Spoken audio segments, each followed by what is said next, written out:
Vatican voice എന്ന ഈ പ്രോഗ്രാമിലേക്ക് എല്ലാവരെയും വളരെ സന്തോഷത്തോടും സ്നേഹത്തോടും കൂടെ ഞാൻ സ്വാഗതം ചെയ്യുന്നു. പരിശുദ്ധ പിതാവ് ഫ്രാൻസിസ് മാർപ്പാപ്പയുടെ സന്ദേശങ്ങൾ, പ്രസംഗങ്ങൾ, പ്രബോധനങ്ങൾ മലയാളിക്ക് പരിചയപ്പെടുത്തുകയാണ് ഈ പ്രോഗ്രാമിലൂടെ ചെയ്തുകൊണ്ടിരിക്കുന്നത്. ഇന്ന് ഞാൻ നിങ്ങളുമായി പങ്കുവയ്ക്കുന്നത് പരിശുദ്ധ പിതാവ് ഈ കൊല്ലത്തെ 2024 50 നോയമ്പിന് ആമുഖമായി നൽകിയിരിക്കുന്ന സന്ദേശമാണ്. നോയമ്പ് തുടങ്ങിയെങ്കിലും നമ്മളതിൻ്റെ പകുതിയിലേക്ക് എത്തുന്ന ഒരു സമയമാണ്.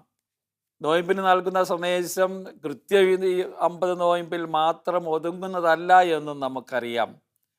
നമ്മുടെ ജീവിതത്തിൽ നിരന്തരം നടക്കേണ്ട ഒരു പ്രക്രിയയെക്കുറിച്ചാണ് പരിശുദ്ധ പിതാവ് പറയുന്നത്. പക്ഷേ പ്രത്യേകം നമ്മൾ ഊന്നൽ കൊടുത്തുകൊണ്ട് ഈ 50 ദിവസം അല്ലെങ്കിൽ 40 ദിവസം ഈ നോയമ്പ് ആചരിക്കുകയാണ്.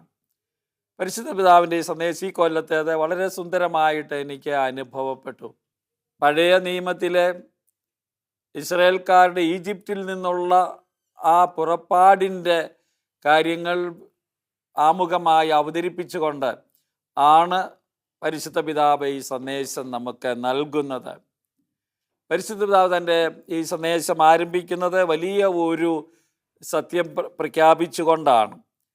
നമ്മുടെ ദൈവം തന്നെ വെളിപ്പെടുത്തുമ്പോഴെല്ലാം എപ്പോഴും അവിടുത്തെ സന്ദേശം സ്വാതന്ത്ര്യത്തിൻ്റെതാണ്. യഥാർത്ഥ സ്വാതന്ത്ര്യത്തിൻ്റെ സന്ദേശമാണ് അവിടുന്ന് നൽകുന്നത് എന്ന കാര്യമാണ് മാർപ്പാപ്പ പറഞ്ഞ് തുടങ്ങുന്നത്.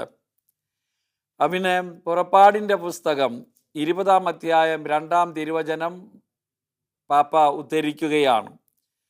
അടിമത്തത്തിൻ്റെ ഭവനമായ ഈജിപ്തിൽ നിന്ന് നിന്നെ പുറത്തു കൊണ്ടുവരുന്ന ഞാനാണ് നിന്റെ ദൈവമായ കർത്താവ്. ഞാൻ നിന്റെ ദൈവമായ കർത്താവാണ്. ഞാൻ എന്താണ് ചെയ്യുന്നത്? അടിമത്വത്തിൻ്റെ ഭവനമായ ഈജിപ്തിൽ നിന്ന് നിന്നെ ഞാൻ പുറത്ത് കൊണ്ടുവരുന്നു. ഇസ്രായേൽക്കാരെ പുറത്തു കൊണ്ടുവരുന്ന അനുഭവമാണ്. ഈ വാക്കുകൾ കർത്താവ് അരുളി ചെയ്തത് സീനായി മലയിൽ വെച്ച് മോശയ്ക്ക് 10 കൽപ്പനകൾ നൽകിയതിനോടനുബന്ധിച്ചാണ്. അതിൻ്റെ ആദ്യത്തെ വാക്കുകളാണിത്. ഈ പുറപ്പാട് അനുഭവം, ഈ വാക്കുകൾ കേൾക്കുമ്പോൾ ഇസ്രായേൽക്കാരുടെ മനസ്സിൽ ശക്തമായിട്ടുണ്ടായിരുന്നു. ദൈവം തൻ്റെ കരങ്ങൾ ഉപയോഗിച്ചുകൊണ്ടാണ് അവരെ ഈജിപ്തിൽ നിന്ന് പുറത്ത് കൊണ്ടുവരുന്നത്. അത്ഭുതങ്ങളാലാണ്, വലിയ അത്ഭുതങ്ങൾ പ്രകടിപ്പിച്ചുകൊണ്ടാണ്. അവരുടെ മനസ്സിൽ ഈജിപ്തിൽ അനുഭവിച്ച അടിമത്തത്തെക്കുറിച്ചുള്ള വലിയ വേദനയും ആ ഭാരവും ഇപ്പോഴും നിലനിൽക്കുന്നുണ്ടായിരുന്നു. ആ അവസരത്തിലാണ് കർത്താവ് പറയുന്നത്, തന്നെ വെളിപ്പെടുത്തുന്നത്, നിങ്ങളുടെ അടിമത്തത്തിൽ നിന്ന് പുറത്തു കൊണ്ടുവരുന്ന ദൈവമായ കർത്താവാണ് ഞാൻ എന്ന് പറയുന്നത്. നമുക്കറിയാം, മരുഭൂമിയിലാണ് ഈ കൽപ്പനകൾ നൽകപ്പെട്ടത്, അല്ലെങ്കിൽ ഈ വാക്കുകൾ ഉച്ചരിക്കപ്പെട്ടത്. കർത്താവിൻ്റെ ആ കൽപ്പനകൾ എന്ന് നമ്മൾ ഇന്ന് വിശേഷിപ്പിക്കുന്നത് ഇസ്രായേൽക്കാർ സ്വീകരിച്ചത് മരുഭൂമിയിലാണ്. മാർപ്പാപ്പ പറയുന്നു, ഈ വാക്കുകൾ യഥാർത്ഥ സ്വാതന്ത്ര്യത്തിൻ്റെ വാക്കുകളാണ്. 10 വാക്കുകൾ എന്നാണ് പൊതുവെ പറയുന്നത്. അതിനെ നമ്മൾ 10 കൽപ്പനകൾ എന്നാക്കിയിട്ടുണ്ട്. അതിൻ്റെ കാരണവും നമുക്കറിയാം. ദൈവം തൻ്റെ ജനത്തെ രൂപപ്പെടുത്തുന്ന സ്നേഹത്തിൻ്റെ ശക്തിയാണ് ഈ വാക്കുകൾ നമ്മളെ ഓർമ്മിപ്പിക്കുന്നത്, നമ്മോട് പറയുന്നത്. സ്നേഹത്തിൻ്റെ വാക്കുകളാണ്. കൽപ്പനകളെ ഒരു ഭാരമായി നമുക്ക് കാണാൻ സാധിക്കില്ല. കൽപ്പനകൾ യഥാർത്ഥത്തിൽ മനുഷ്യൻ്റെ സുസ്ഥിതിക്ക് വേണ്ടിയും നന്മയ്ക്ക് വേണ്ടിയും ദൈവം നൽകുന്ന വാക്കുകളാണ്. അതനുസരിക്കുന്നതിലാണ് നമ്മുടെ യഥാർത്ഥ സ്വാതന്ത്ര്യം നിലനിൽക്കുന്നത്. സ്വാതന്ത്ര്യമാണ് ഒരു വിഷയം മാർപ്പാപ്പ ഈ സന്ദേശത്തിൽ നമ്മുടെ മുമ്പിൽ അവതരിപ്പിക്കുന്നത്. സത്യത്തിൽ ഈ ഏതൊരു സ്വാതന്ത്ര്യത്തിലേക്കുമുള്ള വിളി ഏറെ കാര്യങ്ങൾ നമ്മളിൽ നിന്ന് ആവശ്യപ്പെടുന്നതാണ്. അത് ഡിമാൻഡ് വയ്ക്കുന്നതാണ്. നമുക്ക് എളുപ്പത്തിൽ അതങ്ങോട്ട് പ്രത്യുത്തരം നൽകാൻ കഴിയുന്നതല്ല, എളുപ്പത്തിൽ ജീവിക്കാൻ പറ്റുന്നതുമല്ല. ദൈവത്തിൻ്റെ ഒരു പദ്ധതി ഒരു യാത്രയിലൂടെ അത് പക്വത പ്രാപിക്കണം എന്നതാണ്. ഇസ്രായേൽക്കാരെ മരുഭൂമിയിലൂടെ 40 സംവത്സരം നടത്തിക്കൊണ്ടാണ് കർത്താവ് അവരെ യഥാർത്ഥ സ്വാതന്ത്ര്യത്തിലേക്ക് നയിച്ചത്. ഇനി ഒരു കാര്യം നമ്മൾ ശ്രദ്ധിക്കും, ആ പുറപ്പാട് വിവരണങ്ങൾ നമ്മൾ വായിക്കുമ്പോൾ, പുറപ്പാടിൻ്റെ പുസ്തകം വായിക്കുമ്പോൾ, മരുഭൂമിയിൽ അവരായിരുന്നപ്പോൾ അവർ പലപ്പോഴും ബുദ്ധിമുട്ടുകളൊക്കെ വന്ന അവസരങ്ങളിൽ ഈജിപ്തിലേക്ക് തിരിച്ചു പോകാൻ ആഗ്രഹിക്കുന്നുണ്ട്. അവർക്ക് ബുദ്ധിമുട്ടുകൾ വന്നപ്പോഴാണ് അത്. പ്രത്യേകിച്ച് അവർ മോശയ്ക്കും ദൈവത്തിനുമെതിരായി പിറുപിറുക്കുകയും പരാതി പറയുകയും ചെയ്യുന്ന അവസരങ്ങളും ധാരാളം ഉണ്ടായിട്ടുണ്ട്. അവർക്ക് വിശന്ന അവസരത്തിൽ അവർ പറഞ്ഞു, ഈജിപ്തിലെ ഇറച്ചിപ്പാത്രങ്ങളെങ്കിലും വടിച്ച് ഞങ്ങൾക്ക് തിന്നാമായിരുന്നു എന്ന് അതിനെപ്പറ്റി അവർ ഓർത്ത് പിറുപിറുത്തിട്ടുണ്ട്. അപ്പം തിരിച്ചു പോകാനുള്ള ഒരു പ്രവണത, അല്ല പഴയ അടിമത്തം തന്നെയാണ് ഭേദമെന്ന് ചിന്തിക്കുന്ന ഒരു സാഹചര്യം ഇസ്രായേൽക്കാരുടെ ഈ യാത്രയിൽ നമ്മൾ ശ്രദ്ധിക്കുന്നുണ്ട്. അതിനെ മനസ്സിൽ ധ്യാനിച്ചുകൊണ്ട് പരിശുദ്ധ പിതാവ് പറയുകയാണ്, ഇന്നും നമുക്ക് ദൈവത്തിൻ്റെ ജനത്തിന് ഈ ഒരു അനുഭവം ഉണ്ടാകാം, ആ അനുഭവത്തിൽ ജീവിക്കാനും സാധ്യതയുണ്ട് എന്ന് പറയുകയാണ്. മർദ്ദകമായ അടിമത്തത്തോടെ പറ്റിപ്പിടിച്ച് നിൽക്കാനുള്ള ഒരു സ്വഭാവം നമ്മളിലുണ്ട്. മർദ്ദകമായ അടിമത്തത്തെ ഉപേക്ഷിക്കാനാണ് നമ്മൾ വിളിക്കപ്പെട്ടിരിക്കുന്നത്. എങ്കിലും അത് ഉപേക്ഷിക്കാൻ നമുക്ക് മനസ്സില്ലാതെ തിരിച്ചു പോകാൻ, അടിമത്തമാണ് നല്ലത് എന്ന് തോന്നിപ്പിക്കുന്ന അനുഭവത്തിലൂടെ പോകാൻ ഇടയുണ്ട് എന്നത് മാർപ്പാപ്പ നമ്മളെ ഓർമ്മിപ്പിക്കുകയാണ്. ജീവിതത്തിൽ വലിയ ബുദ്ധിമുട്ടുകളും അലച്ചിലുകളും വിശപ്പുകളും വാഗ്ദാന ദേശം എന്ന ലക്ഷ്യം അകലെയായി, നമ്മൾ പ്രതീക്ഷിക്കുന്നത് വളരെ അകലെയായി കാണുമ്പോഴും, നമ്മളിൽ നിരാശ വരുമ്പോൾ, പ്രതീക്ഷയില്ലാതെ വരുമ്പോഴും ഒക്കെയാണ് അടിമത്തമാണ് നല്ലത് എന്ന് ചിന്തിക്കാൻ ഇടയാകുന്നത്. ഇത് മനുഷ്യൻ്റെ ജീവിതത്തിൽ നിരന്തരം സംഭവിക്കാവുന്ന ഒരു കാര്യമായി പരിശുദ്ധ പിതാവ് എടുത്തു പറയുകയാണ്. അതുകൊണ്ട് പുറപ്പാട് സംഭവവും ഇസ്രായേൽക്കാരുടെ ആ വിമോചന യാത്രയും വലിയ പാഠങ്ങൾ എല്ലാ മനുഷ്യർക്കും എല്ലാ കാലത്തും ഇന്നും നൽകുന്നുണ്ട് എന്നത് നമ്മൾ ഓർക്കണം. നമ്മൾ നോയമ്പ് കാലത്തിലൂടെ കടന്നു പോകുന്നു. അതൊരു മരുഭൂ അനുഭവമായിട്ടാണ് പലപ്പോഴും ചിത്രീകരിക്കാറുള്ളത്, അവതരിപ്പിക്കാറുള്ളത്. ഈ കാര്യങ്ങൾ ചിന്തിക്കുന്നതിനിടയാകണം. ഈ കൊല്ലം അത് പ്രത്യേകമായി പരിഗണിക്കണമെന്നാണ് പരിശുദ്ധ പിതാവ് പറഞ്ഞ് വയ്ക്കുന്നത്. നോയമ്പ് പാപ്പ പറയുന്നു കൃപയുടെ സമയമാണ്. തീർച്ചയായും നമുക്ക് ഒത്തിരി അനുഗ്രഹങ്ങൾ നൽകപ്പെടുന്ന സമയമാണിത്. അത് ഒപ്പം ഒരു മരുഭൂ അനുഭവം കൂടിയാണ്. നമ്മൾ ഭക്ഷണത്തിൽ നിയന്ത്രണം വെച്ചും നമുക്ക് താല്പര്യമുള്ള കാര്യങ്ങളിൽ നിന്ന് നമ്മൾ അകന്നു മാറിയും കുറേയേറെ ത്യാഗങ്ങൾ സഹിച്ചും മുന്നോട്ട് പോകുമ്പോൾ അത് ഒരു മരുഭൂ അനുഭവമായി മാറുകയാണ്.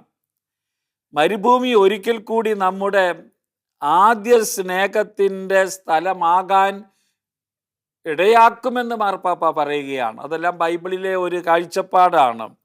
നമുക്ക് ആദ്യ സ്നേഹത്തിലേക്ക് തിരിച്ചു പോകാൻ പറ്റുന്ന സമയമാണ്. ഈ വാക്കുകൾ നമ്മൾ ശ്രദ്ധിക്കുന്നത് ഓസി പ്രവാചകൻ്റെ പുസ്തകത്തിലാണ്. അവിടെ 2-ാം അധ്യായം 16 മുതൽ 17 വരെയുള്ള വാക്യങ്ങളിൽ നമ്മൾ വായിക്കുന്നുണ്ട്. അടിമത്തത്തെ നമ്മൾ പരിവർജിച്ചുകൊണ്ട് ഉപേക്ഷിച്ചുകൊണ്ട് ദൈവം തന്നെ തൻ്റെ ജനത്തെ രൂപപ്പെടുത്തുന്നതിനെ പറ്റിയാണ് ഇവിടെ ഓസി പ്രവാചകൻ പറയുന്നത്. ഓസി പ്രവാചകൻ്റെ ഭാര്യയുടെ അനുഭവം വെച്ചുകൊണ്ടാണ്, അവൾ അവിശ്വസ്തയായി തീർന്ന അവസരത്തിൽ അവളെ സ്നേഹിക്കുന്ന ഓസിയുടെ അനുഭവമാണ്. ഓസി പ്രവാചകൻ പറയുകയാണ്, ഞാൻ അവളെ മരുഭൂമിയിലേക്ക് കൊണ്ടുപോകും, അവിടെ അവളെ ഞാൻ എൻ്റെ ആദ്യ സ്നേഹത്തെക്കുറിച്ച് പഠിപ്പിക്കുമെന്നാണ് പറയുന്നത്. അപ്പം അവിടെ ഇതാണ് സത്യത്തിൽ മരുഭൂമിയിൽ നടക്കുന്നത്. നമുക്ക് എവിടെയെങ്കിലും പാകപ്പിഴകൾ വന്നിട്ടുണ്ടെങ്കിൽ, വീഴ്ചകൾ വന്നിട്ടുണ്ടെങ്കിൽ, നമ്മൾ ആദ്യ സ്നേഹം നഷ്ടപ്പെടുത്തിയിട്ടുണ്ടെങ്കിൽ തിരിച്ചു വരുന്നതിനുള്ള ഒരവസരമാണ് മരുഭൂ അനുഭവം. അതുതന്നെയാണ് നോയമ്പ് കാലത്തിലും സംഭവിക്കേണ്ടത്. മരുഭൂമിയിൽ നമ്മുടെ ഹൃദയങ്ങളോട് സ്നേഹത്തിൻ്റെ വാക്കുകൾ മന്ത്രിച്ചുകൊണ്ട് ഒരു മണവാളിനെ പോലെ കർത്താവ് സംസാരിക്കുകയാണ്. ഒരിക്കൽ കൂടി നമ്മോട് സംസാരിക്കുകയാണ്. അതുവഴി തന്നിലേക്ക് തൻ്റെ പ്രിയതമയെ വലിച്ചടിപ്പിക്കുന്നത് പോലെ നമ്മളെ വലിച്ചടിപ്പിക്കാൻ അവിടുന്ന് ആഗ്രഹിക്കുന്നു. ബൈബിളിൽ ഇസ്രായേൽ ജനത്തെ മണവാട്ടിയായിട്ടാണല്ലോ അവതരിപ്പിച്ചിരിക്കുന്നത്, ദൈവത്തെ മണവാളനായും. ഈശോയും തന്നെ മണവാളനായി അവതരിപ്പിക്കുന്നത് ബൈബിളിൽ നമ്മൾ കാണും. സഭയെ അവതരിപ്പിക്കുന്നത് മണവാട്ടിയായിട്ടാണ്. മണവാട്ടിയായി തീരുന്ന നാം, അവൻ്റെ പ്രിയപ്പെട്ടവളായി തീരുന്ന നാം ഏതെങ്കിലും തരത്തിൽ വീഴ്ചകൾ വരുത്തിയിട്ടുണ്ടെങ്കിൽ തിരിച്ചു വരാൻ അവിടുന്ന് നമ്മുടെ സ്നേഹത്തിൽ മന്ത്രിക്കുന്ന സമയമാണ് നോയമ്പ് കാലം എന്ന ഒരു ആശയമാണ് പരിശുദ്ധ പിതാവ് അവതരിപ്പിക്കുന്നത്. അടിമത്തത്തിൽ നിന്ന് സ്വാതന്ത്ര്യത്തിലേക്കുള്ള പുറപ്പാട് മാർപ്പാപ്പ ഇവിടെ നമ്മോട് പറയുകയാണ്. ഒരു അബ്സ്ട്രാക്റ്റ് ജേർണി അല്ല, ഒരു അമൂർത്തമായ യാത്രയല്ല, അത് ഒരു മൂർത്തമായ ഒരു യാത്രയാണ്. ഇവിടെ നോയമ്പാചരണവുമായി ബന്ധിപ്പിച്ച് നമ്മുടെ നോയമ്പ് യാത്ര, അതുകൊണ്ട് അത് മൂർത്തമാകണമെങ്കിൽ നമ്മുടെ കണ്ണുകളെ യാഥാർത്ഥ്യത്തിലേക്ക് തുറക്കാൻ തയ്യാറാകണം, ആഗ്രഹിക്കണം എന്ന് മാർപ്പാപ്പ നമ്മോട് പറയുകയാണ്. അത് ആ ഒരു തുറവി ഉണ്ടായാൽ, അതാണ് ആദ്യത്തെ പടി. യാഥാർത്ഥ്യത്തിലേക്ക് ഒരു തുറവ് ഉണ്ടാകുമ്പോഴാണ് നമുക്ക് നമ്മുടെ നോയമ്പാചരണം, നമ്മുടെ മരുഭൂമിയിലെ വാസം നമുക്ക് മൂർത്തമായി തീരുന്നത്, യാഥാർത്ഥ്യമായി തീരുന്നത്, അർത്ഥവത്തായി തീരുന്നത് എന്നതാണ് ആദ്യം ചിന്തിക്കേണ്ട കാര്യം. മാർപ്പാപ്പ വീണ്ടും ബൈബിളിൻ്റെ പശ്ചാത്തലത്തിലാണ് നമ്മോട് സംസാരിക്കുന്നത്. മുൾപടർപ്പിൽ നിന്ന് മോശയെ വിളിച്ച കർത്താവ് തന്നെ വെളിപ്പെടുത്തുന്നത് എങ്ങനെയാണെന്നത് നമ്മൾ ശ്രദ്ധിക്കുന്നത് നല്ലതാണ്. അവിടുന്ന് എല്ലാം കാണുന്നവനാണ്, കാണുന്ന ദൈവമാണ് നമ്മുടെ ദൈവം. സർവോപരി അവിടുന്ന് കേൾക്കുന്ന ദൈവമാണ്. അങ്ങനെയാണ് ദൈവം തന്നെ മോശയ്ക്ക് വെളിപ്പെടുത്തിയത്.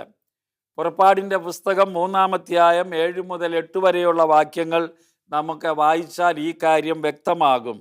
കർത്താവിൻ്റെ തന്നെ വചനങ്ങൾ കേൾക്കുക. ഈജിപ്തിലുള്ള എൻ്റെ ജനത്തിൻ്റെ ക്ലേശങ്ങൾ ഞാൻ കണ്ടു എന്നാണ് ദൈവം പറയുന്നത് മോശയോട്. മേൽനോട്ടക്കാരുടെ ക്രൂരത കാരണം അവരിൽ നിന്ന് ഉയർന്നു വരുന്ന രോദനം ഞാൻ കേട്ടു. ഇസ്രായേൽക്കാരുടെ രോദനം ഞാൻ കേട്ടു. കാണുന്ന ദൈവം, കേൾക്കുന്ന ദൈവം. അവരുടെ യാതനകൾ ഞാൻ അറിയുന്നു, ദൈവം പറയുകയാണ്. അത് മനസ്സിലാക്കുന്നവനാണ്. ഈജിപ്തുകാരുടെ കയ്യിൽ നിന്ന് അവരെ മോചിപ്പിക്കാനും അവിടെ നിന്ന് അവരെ ക്ഷേമകരവും വിസ്തൃതവും തേനും പാലും ഒഴുകുന്നതുമായ ഒരു ദേശത്തേക്ക് നയിക്കുവാനുമാണ് ഞാൻ ഇറങ്ങി വന്നിരിക്കുന്നത്. മോശയുടെ മുമ്പിൽ പ്രത്യക്ഷപ്പെട്ട ദൈവം പറയുന്നത് അതാണ്. ഞാൻ ഇറങ്ങി വന്നിരിക്കുന്ന ദൈവമാണ്. അവിടുത്തെ ഈ പാവപ്പെട്ട മനുഷ്യൻ്റെ വേദനകൾ ഞാൻ മനസ്സിലാക്കി, അടിമത്തം ഞാൻ മനസ്സിലാക്കി, ഞാനത് കണ്ടു, ഞാനത് കേട്ടു, അവരുടെ നിലവിളി. അതുകൊണ്ട് അത് അനുഭവിക്കുന്ന ഒരു ദൈവത്തിൻ്റെ ഇതാണ് നമ്മുടെ ദൈവത്തെ പറ്റിയുള്ള അതിസുന്ദരമായ ഒരു കാഴ്ചപ്പാട്.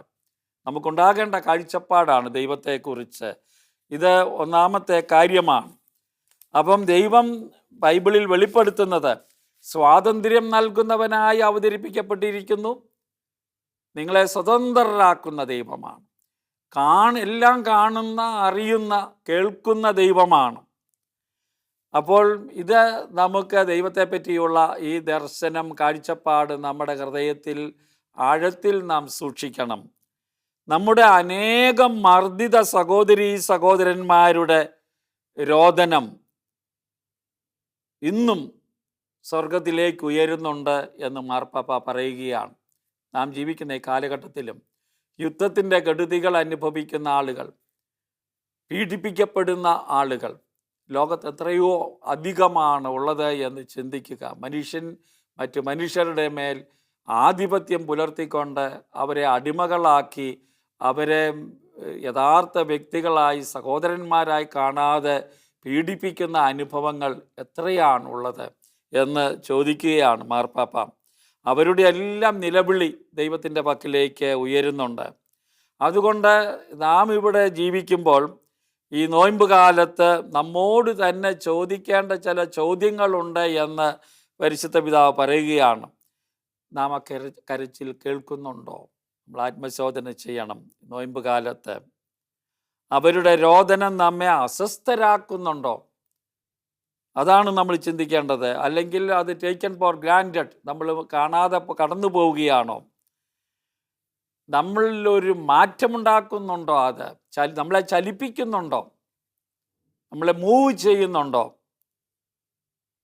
ഇതാണ് 3 ചോദ്യങ്ങൾ പരിശുദ്ധ പിതാവ് പ്രത്യേകിച്ച് മനുഷ്യൻ അനുഭവിക്കുന്ന വേദനകളുടെ മുമ്പിൽ, പീഡനങ്ങളുടെ മുമ്പിൽ നമ്മോട് ധ്യാനിക്കാൻ പറയുന്നത്. ദൈവത്തിൻ്റെ സ്വഭാവമാണത്. ഇന്ന് ഈ ദൈവത്തെ അവതരിപ്പിക്കുന്നത് നാമാണ്, നമ്മിലൂടെയാണ് എന്ന ചിന്ത വേണം. ആദിയിൽ നമ്മെ ബന്ധിപ്പിച്ചിരുന്ന ഒരു സാഹോദര്യമുണ്ട്.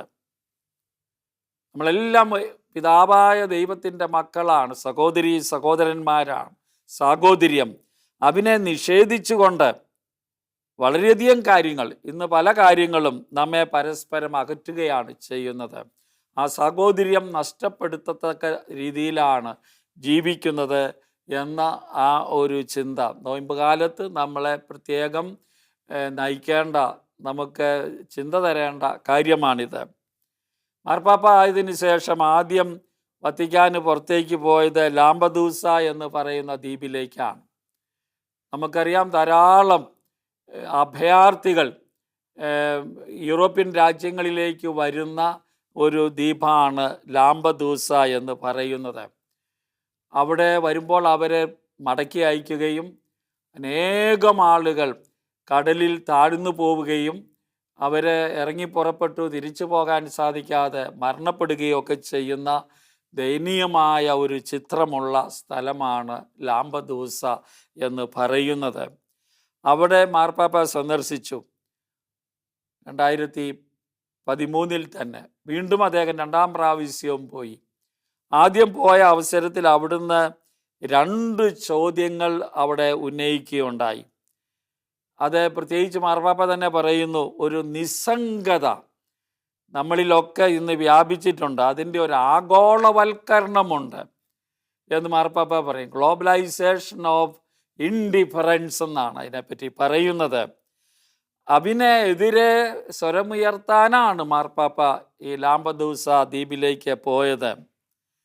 അന്ന് ചോദിച്ച ആ ചോദ്യങ്ങൾ ഇന്ന് കൂടുതൽ അടിയന്തിരമാണ്, കൂടുതൽ നമ്മളുടെ ശ്രദ്ധയുണ്ടാകേണ്ടതാണ് എന്ന് പാപ്പ പറയുകയാണ്. ആ ചോദ്യങ്ങൾ ഇതൊക്കെയാണ്, 2 ചോദ്യങ്ങളാണ്. അത് ബൈബിളിൽ നിന്നെടുത്ത ചോദ്യങ്ങളാണ്. ഉൽപ്പത്തിയുടെ പുസ്തകം 3-ാം അധ്യായം 9 ആണ് ഒന്ന്. അവിടെ ദൈവം ആദത്തോട് ചോദിക്കുന്ന ചോദ്യമാണ്, നീ എവിടെയാണ്? 2ാമത്തെ ചോദ്യം 4-ാം അധ്യായത്തിൽ നിന്നാണോ, അത് 9-ാം തിരുവചനമാണ്. നിന്റെ സഹോദരൻ എവിടെ? അത് ചോദിക്കുന്നത് കായനോട് ചോദിച്ചതാണ് തമ്പുരാൻ. 2 ചോദ്യങ്ങളാണ്. ഇത് വലിയ ചോദ്യങ്ങളാണ്, എക്കാലത്തും ചോദിക്കേണ്ടതാണ്. ആ 2 ചോദ്യങ്ങൾക്ക് യഥാർത്ഥത്തിൽ ഉത്തരം കണ്ടെത്തിയാൻ കഴിഞ്ഞാൽ നമ്മുടെ നോയമ്പുകാല യാത്ര മൂർത്തമാകും, അത് അർത്ഥപൂർണമാകും എന്ന് പരിശുദ്ധ പിതാവ് പറയുന്നു. അത് നമുക്ക് വ്യക്തമാക്കുന്നത് എന്താണ് എന്നുകൂടി പറയുകയാണ്. ഫറവോ ഇസ്രായേൽക്കാരെ പീഡിപ്പിച്ചതുപോലെ, അടിമപ്പെടുത്തിയതുപോലെ ഇന്നും മനുഷ്യരെ അടിമപ്പെടുത്തുന്ന ധാരാളം ആളുകൾ ലോകത്ത് ജീവിച്ചിരിപ്പുണ്ട്. നാമും ഇന്ന് അതുകൊണ്ട് ഈ ഫറവോയുടെ, ഈ അധികാരപ്രമത്തതയുടെ, ക്രൂരതയുടെ ഭരണത്തിൻ കീഴിലാണ് എന്ന് മാർപ്പാപ്പ നമ്മളെ ഓർമ്മിപ്പിക്കുകയാണ്. അത് നമ്മളെ എല്ലാവരും നിസ്സംഗരാക്കുന്നു, ക്ഷീണിതരാക്കുന്നു, വേദനിക്കുന്നവരാക്കുന്നു. ഇന്നത്തെ നമ്മുടെ വികസന മോഡൽ തന്നെ, മാർപ്പാപ്പ ഉടനെ പറയാം, ലോകത്തിലെ വികസന മോഡൽ ഇന്ന് നമ്മുടെ വളർച്ചയുടെ മോഡൽ നമ്മുടെ ഭാവിയെ വിഭജിക്കുകയും കവർന്നെടുക്കുകയും ചെയ്യുന്നതാണ് എന്ന് മാർപ്പാപ്പ പറയുകയാണ്. എല്ലാ മനുഷ്യർക്കും ജീവിക്കാൻ പറ്റുന്ന രീതിയിലല്ല നമ്മുടെ ഇന്നത്തെ വളർച്ച വികസനമെല്ലാം ക്രമീകരിച്ചിരിക്കുന്നത് എന്ന കാര്യം ചിന്തിക്കാൻ നമ്മോട് പറയുകയാണ് ഈ നോയമ്പ് കാലത്ത്. നാം ജീവിക്കുന്ന ഭൂമി, നാം ശ്വസിക്കുന്ന വായു, നാം കുടിക്കുന്ന ജലം എല്ലാം ഇന്ന് മലിനമാണ്. എന്തുകൊണ്ടാണ് മലിനമാക്കിയിരിക്കുന്നത്? കുറേ ആളുകൾ കൂടുതൽ പണം ഉണ്ടാക്കാൻ വേണ്ടി നാം ജീവിക്കേണ്ട ഈ ആവാസ വ്യവസ്ഥയെ തകിടം മറിക്കുന്നു എന്ന് പാപ്പ പറയുകയാണ്. പാപ്പ എല്ലാ അവസരത്തിലും ഈ കാര്യങ്ങൾ നമ്മുടെ ശ്രദ്ധയിൽ കൊണ്ടുവരുന്നുണ്ട്. നമ്മുടെ എല്ലാം, ഈ പ്രപഞ്ചം മുഴുവനും മലിനമാക്കപ്പെട്ടിരിക്കുന്നു. നമ്മുടെ ആത്മാവും മനുഷ്യനും മലിനമാക്കപ്പെടുന്ന ഒരു കാലഘട്ടത്തിലാണ് നാം ജീവിക്കുന്നത്. അത് മനുഷ്യൻ്റെ ആർത്തി മൂലവും മനുഷ്യന് മറ്റുള്ളവരുടെ മേലുണ്ടാകുന്ന ആധിപത്യം മൂലവും പണം, സ്വന്തം താല്പര്യം നോക്കുന്ന തരത്തിൽ കുറേ ആളുകൾ പ്രവർത്തിക്കുന്നത് കൊണ്ടുമാണ് ഇത് സംഭവിക്കുന്നത് എന്ന് പാപ്പ നമ്മോട് പറയുകയാണ്.